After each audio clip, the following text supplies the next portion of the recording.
going down to Gethsemane, Garden of Gethsemane, where Yeshua prayed before he was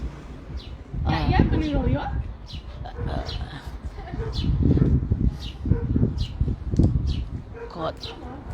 This is sanctuary of the Dominus Plevit, Yad tomb of Absalom. Yan yung tomb ni Absalom. Okay. Yeah, what is here? This is Dominus Plevit, where Jesus cried about Jerusalem. And over there is Bethlehem, where Jesus born. Yeah, we were there yesterday. Halika dito siya, nag-Jesus wept. When Yeshua wept, this is the place. Oo. This is the place where Yeshua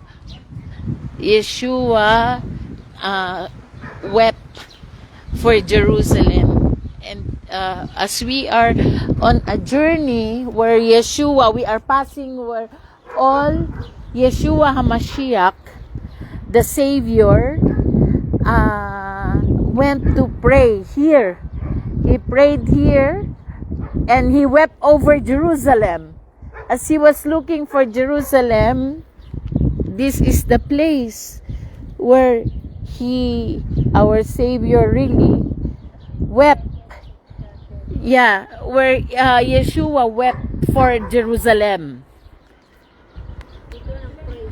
Yeah, as he is looking for Jerusalem, he is praying for Jerusalem and he wept.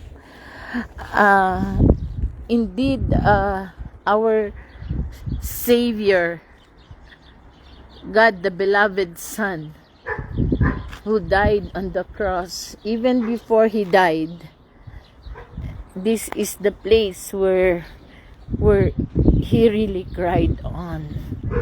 Hallelujah, hallelujah, hallelujah. This is also a cave. Okay. From the Mount of Olives, we went down. Bumaba kami. So as we went down, we were there a while ago on top of Mount of Olives. And this is the place where really Yeshua cried for Jerusalem's salvation.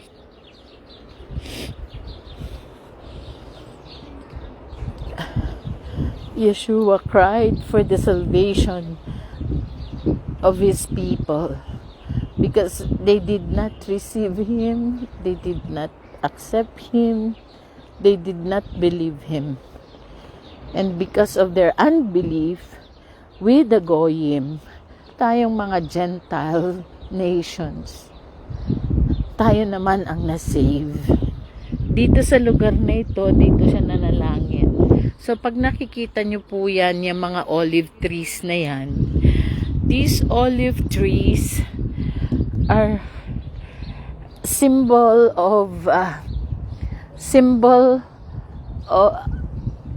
if there is a national plant or national tree, this is the Commonwealth tree of the Bible, Mount of Olives. So we can feel indeed his presence in this place. We are walking through where Yeshua walked, where Yeshua prayed, where Yeshua taught his disciples, where Yeshua ascended in heaven, where Yeshua will descend again in Mount of Olives. So we are just thankful. Belen, what is your prayer in this place? This is where Yeshua, prayer for salvation for all nations. Amen, Amen. That they will come to know King Yeshua Mashiach is their Savior. Okay, and how do you feel now that you've been walking to where he walked? This is the purpose. This is the purpose. This is the purpose why we have this. I set my sisters to. This is a cooperation that we will have our meeting here in Jerusalem to really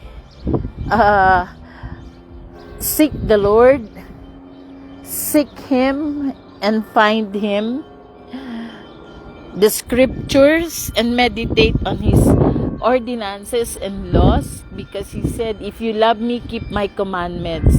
And the purpose of this pilgrimage tour is it's not a prayer journey, it's Yeshua journey, where we will go where all the places where Yeshua set His foot. So as we are now walking in this place where Yeshua wept over Jerusalem, the salvation of His people. So this is the place. You can see the cemetery, believing it was prophesied that one day when He will come, the dead will rise to meet Him. That's why a lot of tombs, a lot of dead were buried in this place because of that prophecy. So now we are thankful that we are thankful that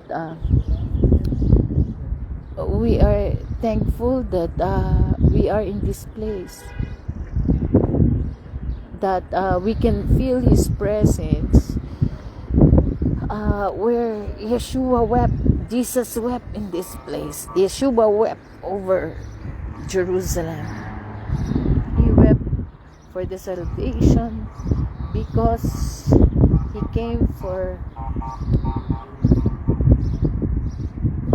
His people, but His people rejected Him. So we praise Abba Yahweh for this one. As we are stepping in this place, we believe, we don't know, that in this place that He is just walking, you know, He is walking. His footprints is in this place. So we give Him glory for the privilege. You know, it's a privilege to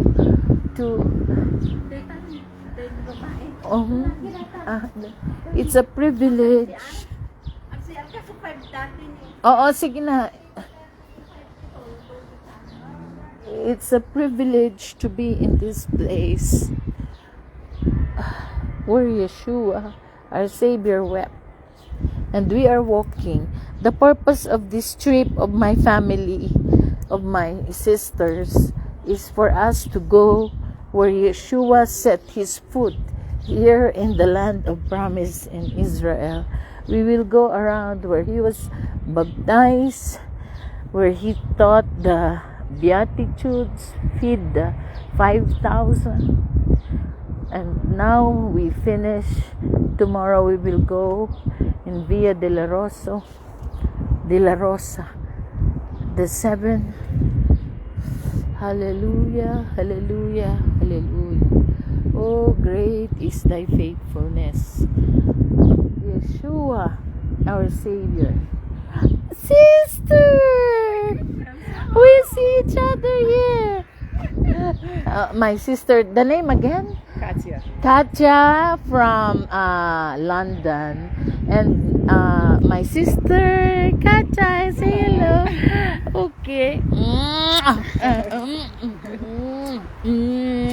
We met. I did not get your number a while, your contact. No? Now let's exchange. Sure. You have a contact.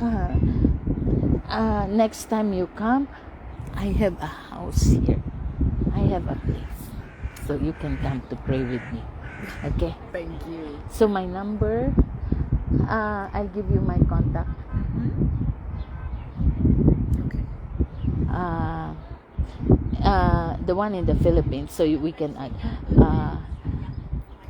+63 917 Mm-hmm. 577 Mm-hmm. 5553. 5553. Yeah. Okay. Okay. Just add Grace Galindez. Grace Galindez Cupana. So, sister, what is the revelation that you are here? Oh, What's the revelation? I came in, and then there is this book. I think somebody forgot the book. Okay, yeah. Shame. No, Because they have- maybe yeah, Because they maybe, have, there are little things there, and oh yeah, maybe you just we leave it here. Maybe. What do you think? yeah. But no, I don't think. No, it's I think, no, oh they forgot. They obviously visited. yeah. So I was just looking Uh-huh. at some And the- suggestions. And then, yeah, it's also nice, no? Okay, let But me. have you been here? Yeah, I was all the time. I've been